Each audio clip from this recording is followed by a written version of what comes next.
Neville Goddard, April 11, 1969. The perfect image. He is our peace, who will make us both one by breaking down the wall of hostility, that he may create in himself one new man in place of the two, so bringing peace. This being of peace is a person, not a doctrine or philosophy. He is a person who breaks down the wall of hostility between you who are seated here and your true identity, who is a son of God, one with his Father. Now, a lady wrote, saying, I saw myself in vision as radiantly perfect, yet I knew that we were two. Remembering the words, be ye perfect. I knew that at one time I was not, but now my present reflection is one of perfection. Then I awoke, got out of bed and stumbled into the door, then lost my temper and yelled at my children for pouring soap on my nice clean carpet. So it must have happened in some other dimension of my being, for I certainly am not perfect here. She is right. While we wear these garments of flesh and blood, we lose our temper. We run into doors and do all the things people do here.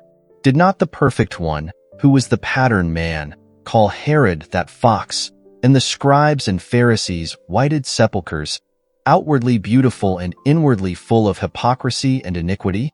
While you are here, encased in your body of flesh and blood, certainly you will lose your temper. Maybe not as you did before you were perfect, but you will to some degree as long as you remain here. Now, how does he who is our peace break down the wall of perdition and make the two of us one? By fulfilling his primal wish, which was, let us make man in our image, after our likeness. God fell asleep to his true awareness and began a good work in you, which he will bring to completion on the day of Jesus Christ, who is described as being the perfect image of God, one who reflects and radiates God's glory. When his good work is finished in you, then you, the image, will be superimposed upon him, and you will know yourself to be the Father. There is only God in the world. Having taken upon himself the limitation of man, as you are, he is working you into his image from within. And when you, the made, are as perfect as he, the maker, you rise as one man, enhanced by reason of the experience of making an image which radiates and reflects your glory. So her vision was perfect, all based upon Scripture. Here is another beautiful one. This lady said, I found myself in a forest, sitting on the ground leaning against a tree, when I heard a voice calling, Father, Father, but I did not answer, because I did not want to be discovered. Suddenly you appeared, dressed as a shepherd boy, and said to me, Why did you not answer me? I have been searching for you. And I replied, You are always searching and finding me, in spite of the fact that the good book says I can rest on the Sabbath day. Then you looked at me and smiled the smile of an indulgent father. Yet strangely enough, I, very female, felt I was the father. In the 4th chapter of Galatians it is said, When the time had fully come, God sent forth the Spirit of his Son into our hearts, crying, Abba, Father. But the Father, sound asleep in man, doesn't want to be found. Although the Son is always calling, Rouse thyself, why sleepest thou, O Lord? Awake. And when one who is called the Son of God awakens to fatherhood, he is sent into the world to awaken his brothers, but finds they still want to postpone the day of waking, still wanting to hold on to these little garments of flesh and blood. But I will always find you and will not let you rest. For truly, truly I say unto you, the dead will hear the voice of the Son of God, and those who hear it will live. This lady heard the voice and recognized it, so she is not far from waking. Sent as a shepherd boy, the Son of God does the Father's will by calling the Father, in man, to awaken and rise from the dead.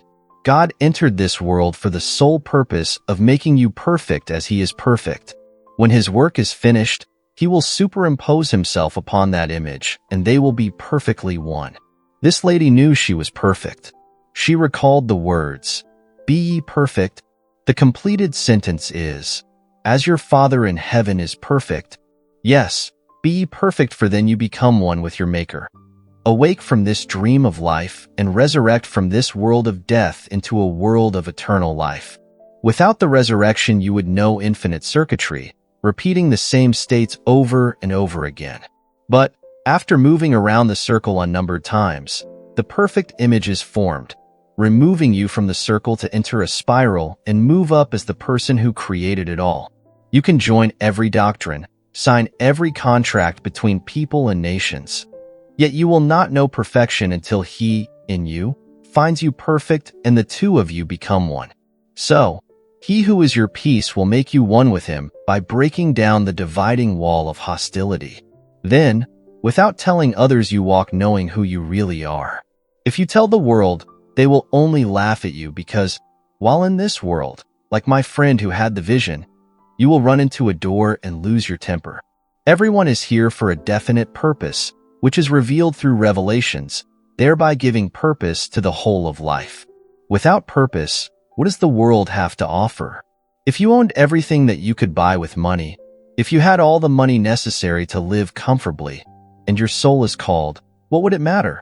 The world may call you dead, cremate your body and scatter your ashes, but you are immortal and cannot die.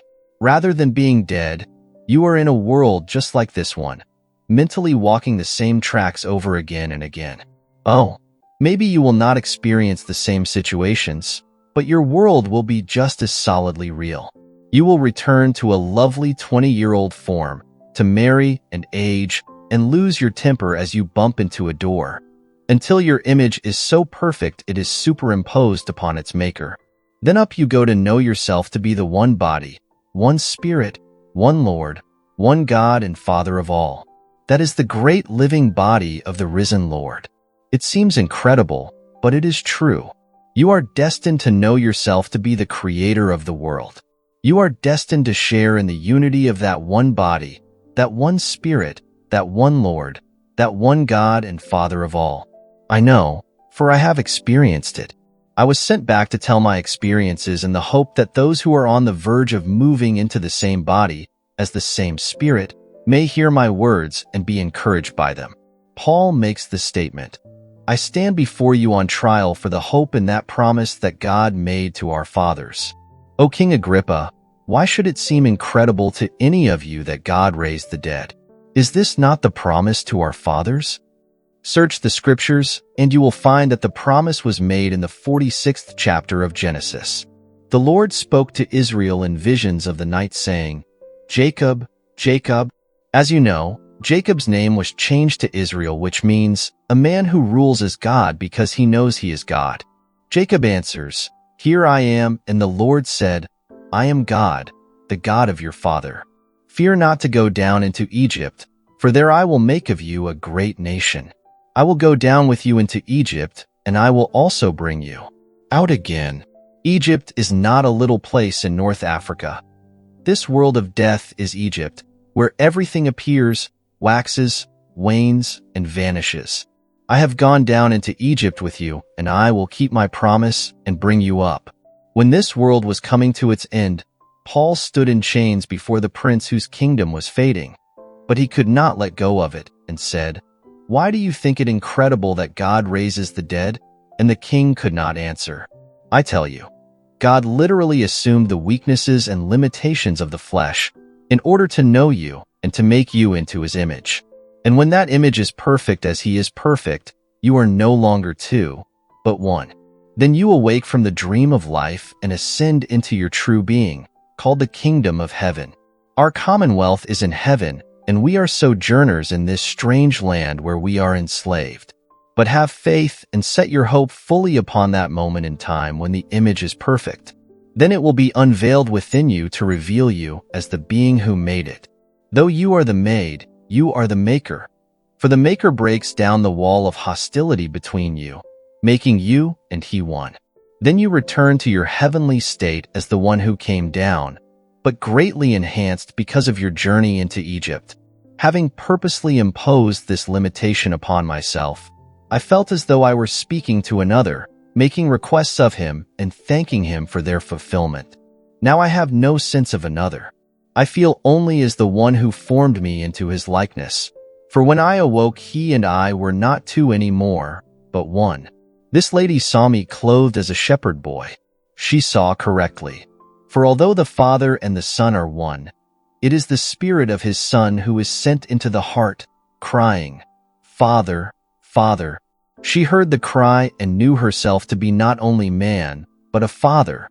Yet in this world she is very much a lady. She heard my call, yet not wanting to be disturbed she did not respond. But may I tell you, the Son of God will never let the Father rest. He is forever calling, Awake, you sleeper!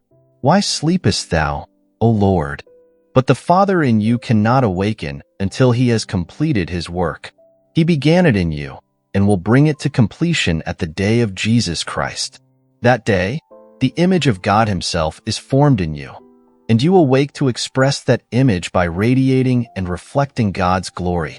Night after night I am crying and crying to the Father in all, and those who hear my voice will begin to awaken from the dream of life and start their journey back to the being they were before that the world was, to find themselves to be more glorious, more wonderful than they were when they descended. Tonight some friends are here who haven't heard me speak in a number of years. When they were last with me, I was speaking only of the law, as the promise had not fulfilled itself in me.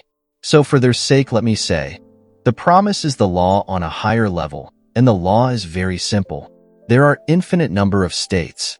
The state of health, the state of sickness, the state of wealth, the state of poverty, the state of being known, the state of being unknown.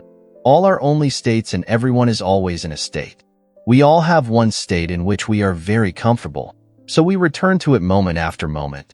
That state constitutes our dwelling place. If it is not a pleasant state, we can always get out of it. How this is done is the secret I will now share with you. All states are mental. You cannot remove yourself from your present state by pulling strings on the outside. You must mentally adjust your thoughts to proceed from the desired state, all within yourself. You fell into your present state either deliberately or unwittingly, and because you are its life, the state became alive and grew like a tree, bearing its fruit which you do not like. Its fruit may be that of poverty, or distress, heartache, or pain. There are all kinds of unlovely fruit, but you can detach yourself from your unlovely harvest by making an adjustment in your human imagination. Ask yourself what you would like to harvest. When you know what it is, ask yourself how you would feel if your desire was ready to harvest right now. When you know the feeling, try to catch it. In my own case, I find it easier to catch the feeling by imagining I am with people I know well, and they are seeing me as they would if my desire were now a fact. And when the feeling of reality possesses me, I fall asleep in that assumption. At that moment, I have entered a state. Now, I must make that state as natural as I have made my present state. I must consciously return to my new state constantly.